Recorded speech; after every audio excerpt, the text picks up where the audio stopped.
40 Holy Martyrs of Sebaste, commemorated on March 9th. In the year 313, St. Constantine the Great issued an edict granting Christians religious freedom and officially recognizing Christianity as equal with paganism under the law. But his co-ruler Licinius was a pagan, and he decided to stamp out Christianity in his part of the empire.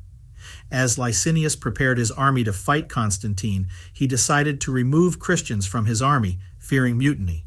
One of the military commanders of that time in the Armenian city of Sebaste was Agricola, a zealous champion of idolatry. Under his command was a company of 40 Cappadocians, brave soldiers who had distinguished themselves in many battles. When these Christian soldiers refused to offer sacrifice to the pagan gods, Agricola locked them up in prison. The soldiers occupied themselves with prayer and psalmody, and during the night they heard a voice saying, "Persevere until the end, then you shall be saved." On the following morning, the soldiers were again taken to Agricola. This time the pagan tried flattery. He began to praise their valor, their youth and strength, and once more he urged them to renounce Christ and thereby win themselves the respect and favor of their emperor. 7 days later, the renowned judge Licinius arrived at Sebaste and put the soldiers on trial. The saints steadfastly answered, "Take not only our military insignia, but also our lives, since nothing is more precious to us than Christ God."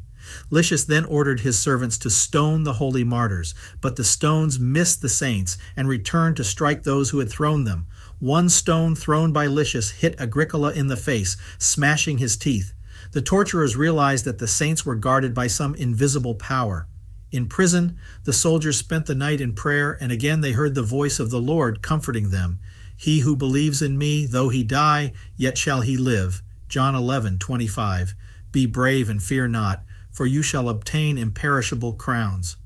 On the following day, the judge repeated the interrogation in front of the torturer, but the soldiers remained unyielding. It was winter, and there was a severe frost. They lined up the holy soldiers, threw them into a lake near the city, and set a guard to prevent them from coming out of the water. In order to break the will of the martyrs, a warm bathhouse was set up on the shore. During the first hour of the night, when the cold had become unbearable, one of the soldiers made a dash for the bathhouse, but no sooner had he stepped over the threshold than he fell down dead. During the third hour of the night, the Lord sent consolation to the martyrs. Suddenly there was light, the ice melted away, and the water in the lake became warm. All the guards were asleep except for Aglaius, who was keeping watch. Looking at the lake, he saw that a radiant crown had appeared over the head of each martyr. Aglaius counted 39 crowns and realized that the soldier who fled had lost his crown. Aglaius then woke up the other guards, took off his uniform, and said to them, "I too am a Christian," and he joined the martyrs. Standing in the water, he prayed, "Lord God, I believe in you, in whom these soldiers believe. Add me to their number, and make me worthy to suffer with your servants." Then a 40th crown appeared over his head. In the morning, the torturers saw with surprise that the martyrs were still alive, and their guard Aglaius was glorifying Christ together with them. They led the soldiers out of the water and broke their legs. During this horrible execution, the mother of the youngest of the soldiers, Melitene, pleaded with her son to persevere until death. They put the bodies of the martyrs on a cart and committed them to fire. Young Melitene was still breathing, and they left him on the ground. His mother then picked up her son, and on her own shoulders she carried him behind the cart. When Melitene drew his last breath, his mother put him on the cart with the bodies of his fellow sufferers. The bodies of the saints were tossed in the fire, and their charred bones were thrown into the water, so that Christians would not gather them up. 3 days later, the martyrs appeared in a dream to St. Peter, Bishop of Sebaste, and commanded him to bury their remains. The bishop, together with several clergy, gathered up the relics of the glorious martyrs by night and buried them with honor.